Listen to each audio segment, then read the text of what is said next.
Uncatchable pass.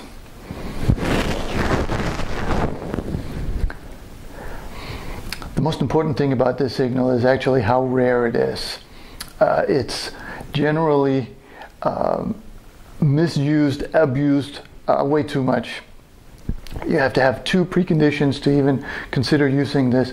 First of all, you have to have the PI, and then you have to have a pass that is actually uncatchable before you use this.